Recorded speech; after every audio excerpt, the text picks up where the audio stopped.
Start. Traditionally, India has been an outward looking country.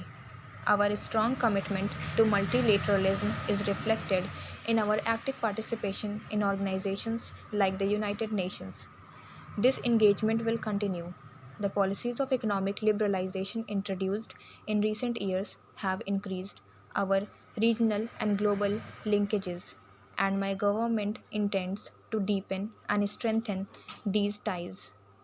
Our nuclear policy has been marked by restraint and openness. We have not violated any international agreements either in 1974 or now in 1998.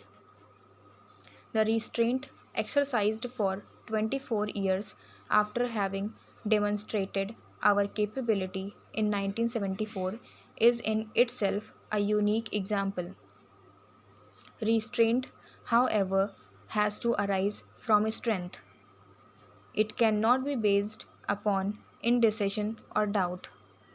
The series of tests recently undertaken by India have led to the removal of doubts.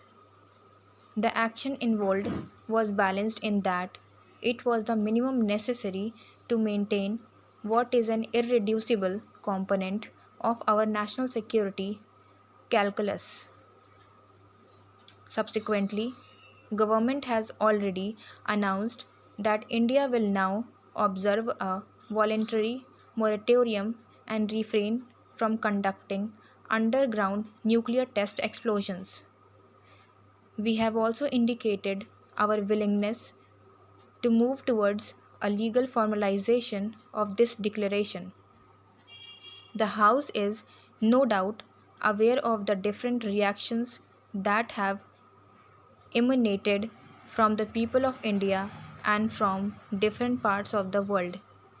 The overwhelming support of our citizens is our source of strength.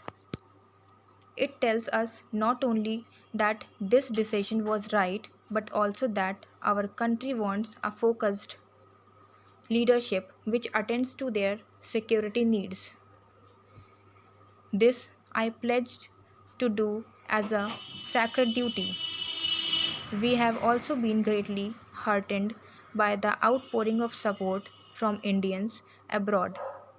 They have, with one voice, spoken in favor of our action. To the people of India and to Indians abroad, I convey my profound gratitude. We look to the people of India and Indians abroad for support in the difficult period ahead.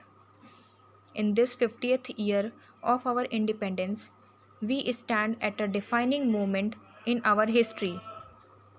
The rationale for the government's decision is based on the same policy tenets that have guided us for 5 decades. These policies have been sustained successfully because of an underlying national consensus. It is vital to maintain the consensus as we approach the next millennium. In my statement today and in the paper placed before the House, I have elaborated on the rationale behind. You have come here from distant places to congratulate me. I am thankful to you. Today, the whole country is complimenting the scientists, engineers, and officers and jawans of the army who have carried our successful nuclear tests at Pokhran. Years long efforts have been borne fruit. The strength of the nation has manifested itself in the form of successful elimination of these nuclear tests. It has never been the Indian tradition to be an aggressor or to be unjust or cause atrocities. We have always believed in sacrifice, in dedication, and in staking our lives for the sake of our own dignity. We had faced a number of invasions time and again. We have never ventured out to attack any country. But we were divided, we were infinite, to our individual circles, and we were not concerned about the happenings in other parts of the world. This was the reason why we lost our freedom on a number of occasions. But it is also true that our preparedness for fight never ceased. The struggle always continued. We converted our defeat into victory, and invaders and tyrants were always given a befitting reply. Whenever we unsheathed our sword for the protection of the dignity of our country or for the protection of our religions, we never let it return to its sheath until the victory was achieved. You are aware of the experience which Punjab had during the past 8 to 10 years. Now, there is peace in Punjab. We hope we will be successful in our efforts to maintain peace. Nobody from outside will come here to shatter our peace.